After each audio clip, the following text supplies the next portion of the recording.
My environmental concerns were strictly zero because I come from a background of, I was an actor. I was an actor in Montreal. I'm the son of an actor, and I was hosting Travel, and I was starring on a TV show called Sirens. So my only concern was like, what's my line and what's for lunch?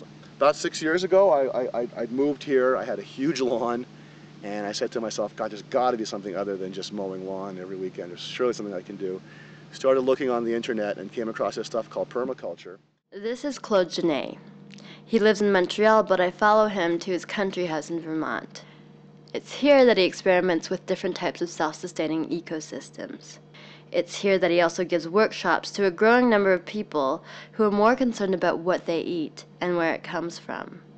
And this is where he explains to me this growing phenomenon called permaculture.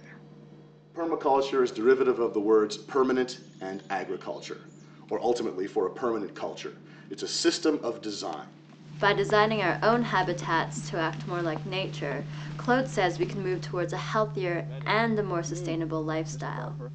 When you really begin to understand the big picture of the fact that we depend on food and that agriculture is a tremendous source of pollution, that every bite of food travels 2,500 kilometers to get to your mouth, every pound of food is 10 pounds of CO2 into the atmosphere, you begin to realize that the simple act of gardening is one of the most subversive, radical acts you can do.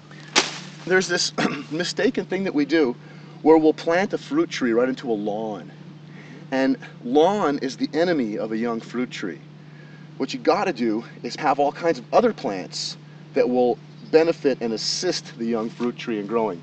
All of a sudden the working of the system looks a lot like what you might do in the tropics with like a machete. And you'll come along and get this, for example, comfrey, which is a tremendously fertile and fast-growing plant, and you'll chop and drop, just like that. And it's just that simple. So in other words, instead of going out and making big compost and stuff, this is like the simple cheater's way to do it. And this plant will grow back 3 or 4 times in a year. All right?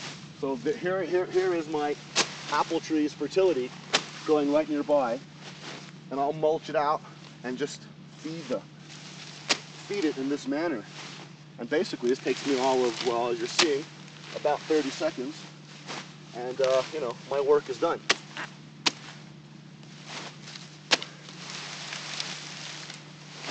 There you have it. Okay, we're feeding that plant. Once you get the trees planted and the things going, it really doesn't require that much input, so that appealed to that side of me. It's off and running and doing its thing. I come in, have a look, yeah, it's good, okay, next. You know, that's the extent of my work here. Claude prefers to be surrounded by dense patches of naturally growing vegetation. Trees in a variety of foliage grow right outside his front door, and all of it is edible, even the flowers. So sweet. That's funny.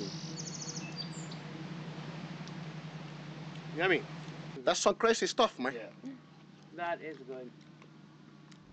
So we drive back to Montreal, and Claude shows me how to start my own backyard ecology in the city. We buy $25 worth of herbs and soil, and everything else we need comes from my trash or recycling box.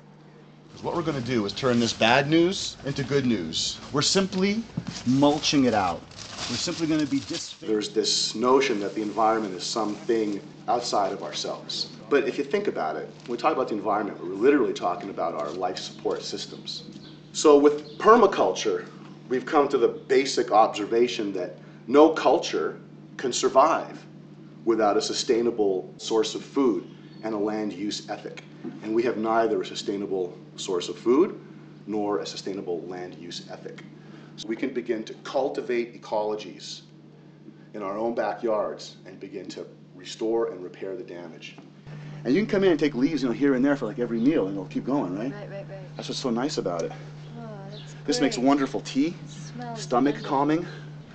So whenever time you want to clean up your yard with yard waste, well, you now have plant food.